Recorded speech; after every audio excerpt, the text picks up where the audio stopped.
Welcome to the 27th episode of How I Built My Small Business, the show that is dedicated to sharing the insight that entrepreneurs have about how to start and grow small businesses.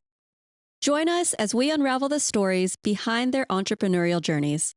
I'm Ann McGinty, your host, and today I'll be chatting with Joe Allen about his journey from cell phone retail sales to owner-operator of a jump house business. JUMPIN JACKS is a family-owned and operated event rentals company offering bounce houses, inflatables, and other event entertainment and is based in Sonoma County. They've provided entertainment at the Raiders training camp, Butter and Eggs Day in Petaluma, and hundreds of other events each year. You can find a link through to his business in the episode's description. Thank you to our listeners for being with us today. Joe, thanks for coming on the show. Thanks for having me. I noticed that you studied entrepreneurship at college, and I was wondering if you could give us some of the top takeaways that you took from your degree. I think one of the biggest takeaways I had was the ability to look through multiple lenses in business. In entrepreneurship, you touch on a little bit of everything. So you're part of marketing, you're part of the accounting, got to look at things from a legal aspect as well. And so being able to put on different hats and wear them throughout the business. Would you say that going to college to study that was worth the expense? Good question. No. When I was in college, tuition tripled in a 2-year period. It was insane. And you don't get wages that are worth the cost anymore unless you do something yourself or you're in the top 1%, really. Most people I know that have got a degree don't do anything with their degree. They found better paying jobs outside of it. Interesting. Yeah. Was it good for me? Yes, overall. But worth the expense, I feel like overall hands-on experience has been a better teacher. And what makes you say that? The reason for that is things like marketing. It was very high level. And so they would teach you to do copy. Here are some power words that you would use. But there was no technical skills. So when I needed to advertise for Google AdWords, I had no idea what I was doing. When I want to advertise on Facebook, I had no idea what I was doing because that technical aspect was never actually taught in school, just the high level concepts. And I was wasting a lot of money on ad spend just because I had not learned that from school. And it was something I had to teach myself outside of school. After college, what was your experience before you took ownership of JUMPIN JACKS? I worked in the cellular industry doing retail sales. Did that for about 8-9 years and then purchased JUMPIN JACKS. How did that transition from cellular retail sales to business ownership happen? Yeah. Well, it started when I was young. With my first 2 jobs, I immediately knew I couldn't have a boss. So entrepreneurship is what I wanted to study so I wouldn't have a boss in the future. And it just took the corporate work world just grinding away in sales. And there was just a time frame that I was like, look, I need to get out of this. My wife and I were planning to move back to Santa Rosa. So I was like, look, businesses are for sale right now. And it so happened to be that there was an inflatable business. My brother knew a little bit about it and I could bounce ideas about that with him. In entrepreneurship, at the end of your course and studies, you do a business plan. My business plan was on starting a laser tag family entertainment center business. Awesome. And so it kind of just fell in my lap where it's kind of in the wheelhouse of what I was interested in from college days all the way to my brother being in the industry at that time as well. And how did you source the capital for financing the business? Yeah, part my life savings and then the remainder was through a micro loan. So because this was a small business and it was very small when we took it over, traditional loans from big banks wasn't going to happen. There was a small profit margin with the business. So that combined with how low the loan amount was, it wasn't worth their time. So we partnered with a local nonprofit in the Bay Area called Working Solutions. They only loan to the Bay Area community. So as far north they go, Sonoma County, which is where we're at, and then mostly Marin County and San Francisco area. And they mostly do it for working capital, but they also will do microloans for purchases of businesses as well. And what was the process like?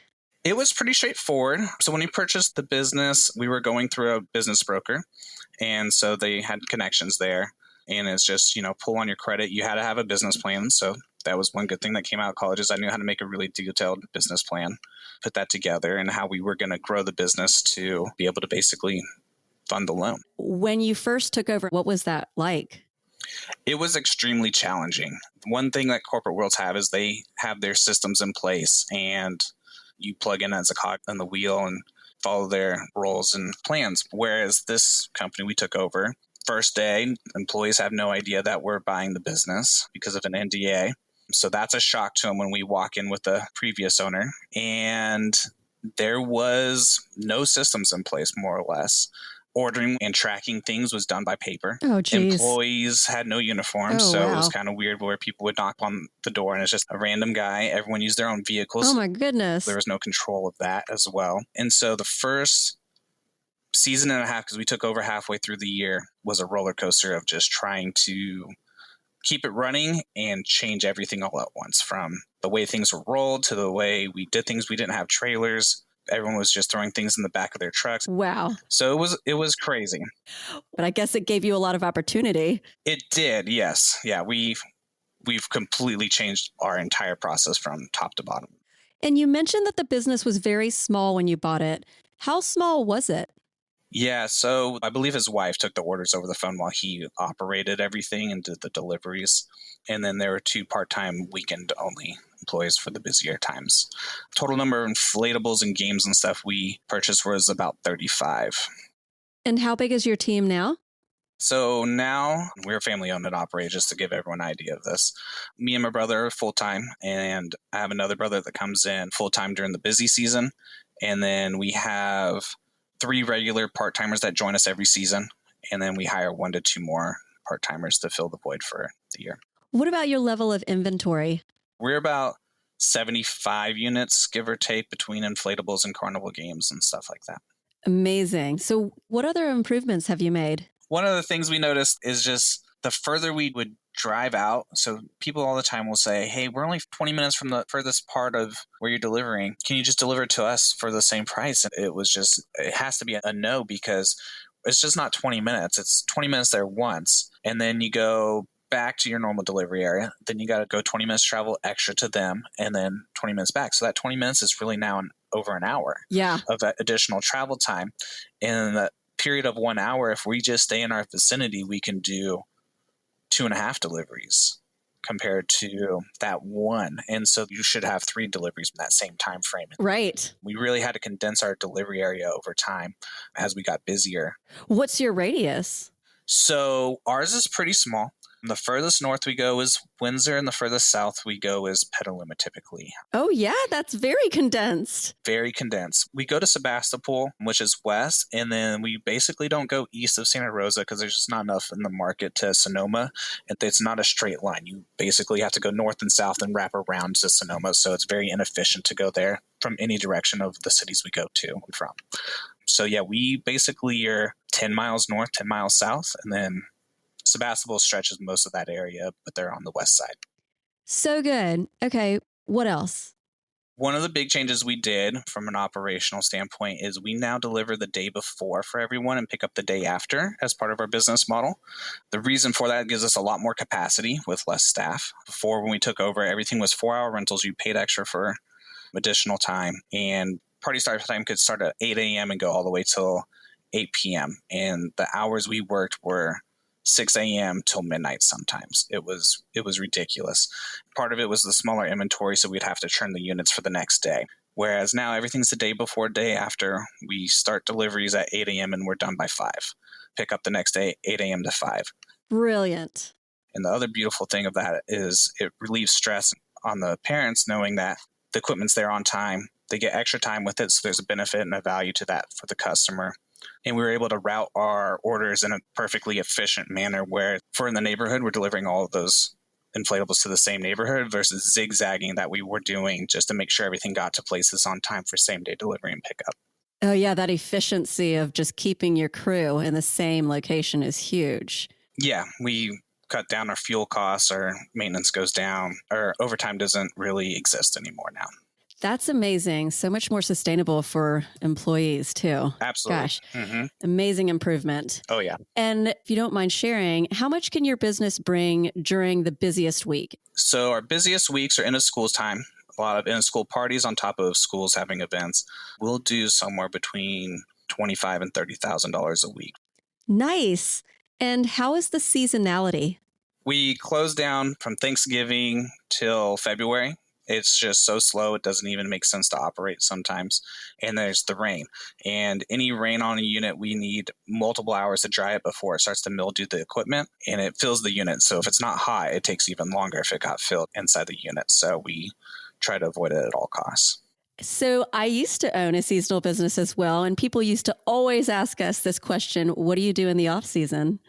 I hang out with my family. Nice. Go on vacation. I'm a dad, so that's what I do. That is awesome. You got like a 3-month holiday. Pretty much it's built into the model now. Yep. That's great. So what have been the biggest challenges that you've faced? Building processes to begin with, starting from scratch. That took a year to really figure out because I didn't know what I was getting into truly. So our margins weren't good at first. Marketing plan did not exist. So just starting from the ground up in that regard. And then, of course, big one for everyone was COVID. Base idea of our business is people coming together and hanging out. And all of a sudden we were told we're not allowed to do that for a whole year. And so that whole year we did almost nothing. Funny enough, my youngest was born the night everything was shutting down. So the next morning after he was born, my phone was blown up and full of voicemails with everyone canceling their events for the year. Oh, ouch. Yeah. So it was a little bit of a stressful time. But the beauty of it was I got to spend a lot of time with that kid when he was a little one, whereas the other ones I didn't as much because of work. It wasn't even until 2022 that we could even deliver to parks again. So it was a 2-year period where parts of our business model didn't even exist anymore. Oh my gosh. Yeah. Almost every guest I've interviewed up until this point has mentioned COVID, which is just very fascinating to see how it affected different businesses. And yours being outside, I actually thought it would survive okay, but I guess it still involves people gathering. People were very cautious in California. There's people that I know that would come from a red state and they were having the best years they ever had. And in fact, manufacturers were like always sold out of everything because they are growing so much during this period because no one's going on vacations or Disney World or any of that. So they did at home things. And just the part of being in a blue state was we were more cautious. Yeah. How do you decide when to add to your inventory? The business tells me more or less. So we really are detailed on our accounting and bookkeeping. So we watch how much each units are going out and which product lines. So when we first took over, everything was mostly your standard jump. About half of that inventory was just your classic 13 by 13 bounce house, which has the least amount of margin, but was easy to do with one person. But the most popular thing was the units with slides, but that was not even 10% of our inventory at that time. So we had to change it to what people want, where the margins were. And whatever gets rented the most which is typically your combos and your water slides during the year is what we've reinvested into. And is there much of a difference between the manufacturers of jump houses, or is there like one in the whole world? There's a lot, actually. There's probably just 10 different manufacturers in the LA area. Oh my gosh. Yeah. There's quite a bit. We mix between 3 or 4 different companies. Almost all our bounce houses come from a company called Ninja Jump. They're just the longest lasting and dependable units that we've ever found. How do you approach your philosophy on pricing? Is it just what the market can bear, what your competitors are doing, or do you have another strategy when it comes to pricing? We really just build it backwards. We've talked to people that are bigger in the industry and where their labor costs are, what their marketing costs are. So we kind of factor that into where we need to go. We know that it costs us about $75 an hour alone just in labor and fuel and maintenance on vehicles. And then, 10% is marketing. So we just build backwards for our pricing. And then once we did that, we kind of just follow inflation each year with price increases. You mentioned talking to others in the industry. How are you connecting with them? This industry is interesting. Everyone just talks in Facebook groups. There's multiple and everyone's pretty open. But I did join a group that meets in Vegas every year, led by a gentleman who's gigantic in the Texas area. Basically can deliver to the whole state. Oh my gosh. And he kind of coaches people, and joining that is where I got a lot of my insight of where things should be. He's bought multiple companies, so he looks at the profit and loss and be like, okay, this company's spending way too much on labor, or their vehicles are too old and they've got way too much maintenance, and can see where their problem points are, buy the company and turn it around essentially. What would he or you say is the ideal profit margin for this type of a business? If you're not in the growth phase, I would say 25 to 30%. If you need to reinvest into the company to grow it, I would try to keep a margin of at least 10 to 15. The first 2.5 years, well, we had a profit margin, but we're just reinvesting all the profits into the business. So no salary for me, things like that. So what you got to do? Absolutely. And the reinvestment has helped you streamline your operations while doubling the inventory in a handful of years. So good for you. Approximately how many events per year are you providing rentals for? We do about 600 to 800 events a year. Oh my gosh, that's a lot. Last year was 750. And it's mostly from end of April all the way till Halloween is the bulk of that. Oh, wow. 6-month season and 750 events. That is awesome. Yeah. Have you had any favorites? Yeah, I have two. The first one was probably the coolest I've been to. We went to the Raiders training camp, and it was really cool to go there. You had to go through multiple layers of security once you get behind the fences. There were so many sports cars and super lifted trucks and Escalades. It was awesome. And then, you got to see behind the scenes of the defensive coordinator's meeting room with the defensive team and things like that. And it was just kind of fun to see a peek behind that, being a football fan myself. And then one of my favorite events that we do is we're partnered with the Oakmont Grandparents Club. And so we do 3 events with them a year. Upcoming here, we do their Easter event that we bring some bounce houses to. My grandpa was my favorite person in the world. So just helping foster that relationship between grandkids and grandparents is just something I love. That's awesome. And what strategies have been the most helpful in growing your business? Becoming efficient, like I said, with the day before delivery, day after pickup. Just being able to bring in your costs, especially in this inflationary environment, we've been able to navigate it very well without having to terribly increase our prices that you see everywhere right now. And then just deliver a good product, be communicative with your customers. There's so many times I get calls from people who's like, I've rented a bounce house and I can't find them. They have no email from placing an order from them. It's just a lot of these other companies don't have the systems in place to make the customer feel secured in what they purchased. Yeah, most of them. Yeah. I hear it daily. So yeah, it's something I really like about your website. It's just, it makes sense. Mm-hmm. It's easy to book and everything. And we're still the only one that has even pricing listed. So you don't even know if they're just making up a price or, it's just not very straightforward.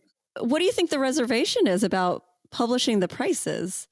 Just knowing some people in the industry, they will price higher for corporate events versus individual parties, just because technically there's more wear and tear if it's a larger event than a private party. And so it makes sense. But I mean, if you just price right, you're fine. I don't think it's that big of a deal. Yeah, it seems like it's worth the added efficiency of publishing prices and allowing for online bookings. How has the company's growth been since you took over? We've grown typically about 30 to 35% each year. That's great. There's a giant jump from 2019 to 2021 numbers, because I think there was so much pent up demand. We almost did 70% growth that year compared to 2019. Wow. And then it kind of has slowed down to normal growth patterns at this point. What are your goals for the future of the business? So our goal going forward is, so most of the time we streamlined everything to being part of what we call the backyard market, mostly private party rentals. Right now, a lot of the inventory we're purchasing is more focused towards school carnivals, company picnics, and things like that. So that's where our next, I think, growth is going to be at. Is trying to target the bigger events? Bigger events, yeah. We've always been part of them, but we had a very limited inventory towards that. So when we first took over, and for the first couple of years, we really only had one obstacle course. Now we'll have 7 going forward, so we can do more at a time, because a lot of those events are in the same certain periods of year. So for end of school year events, they're really big. Last week of May to the first 2 weeks of June.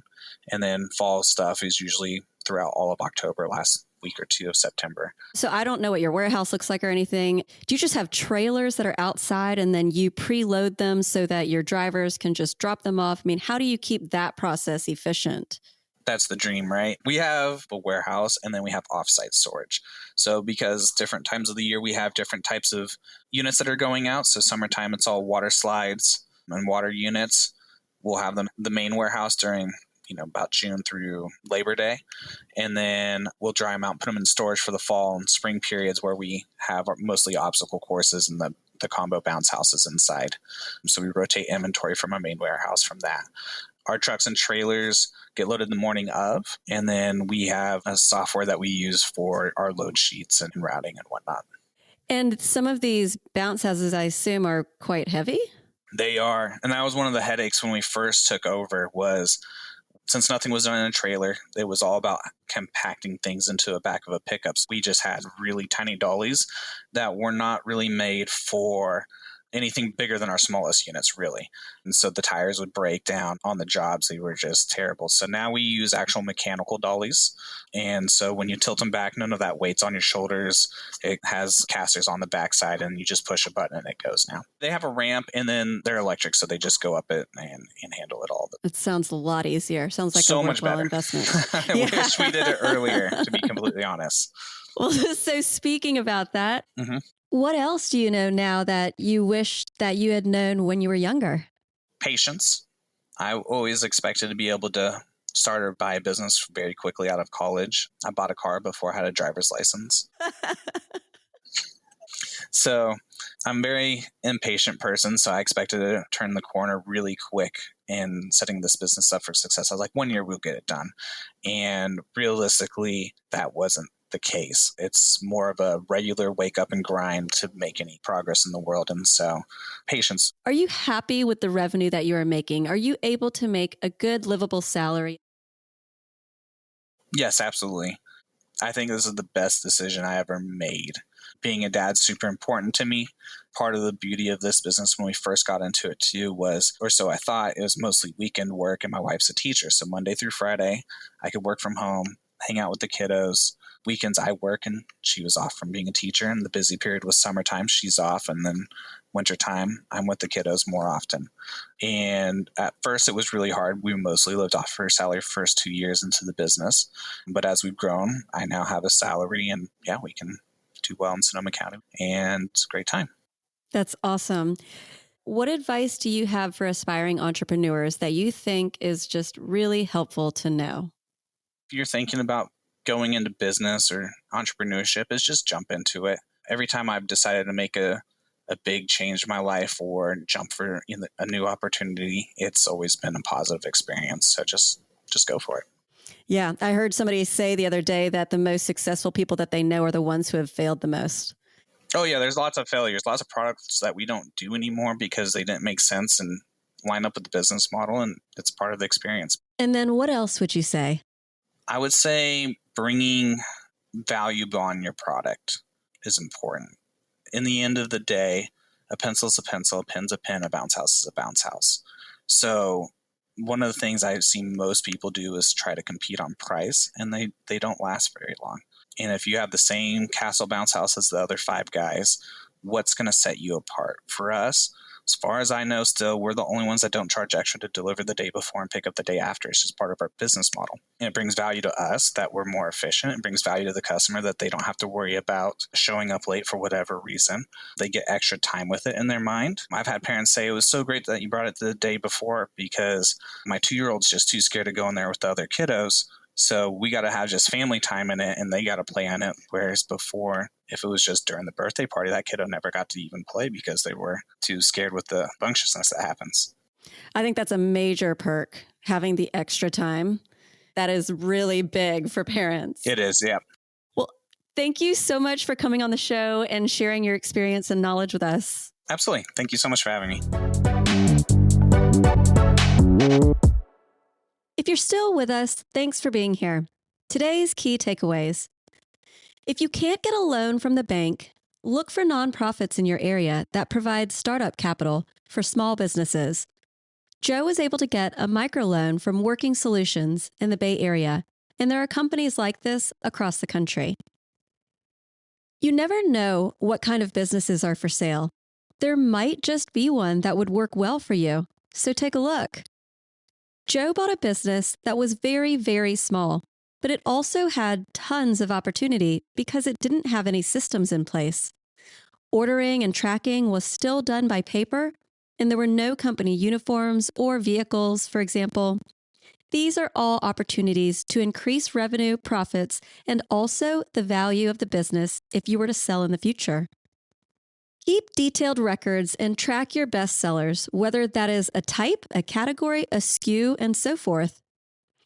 There are Facebook groups geared toward just about every type of business. If you're thinking of starting a business, consider joining one of these groups and see if you can get some free advice. If you're doing a business like Bounce House Rentals, keep your business efficient by focusing on increasing jobs within a small radius from your base so that you can reduce opportunity costs experienced through transit. Lastly, bring value beyond your product. Sometimes businesses are offering the same product or service, and competing only on price isn't necessarily going to work. Think about what you can do to make yours the best option. I release episodes once a week, so come back and check it out. Have a great day.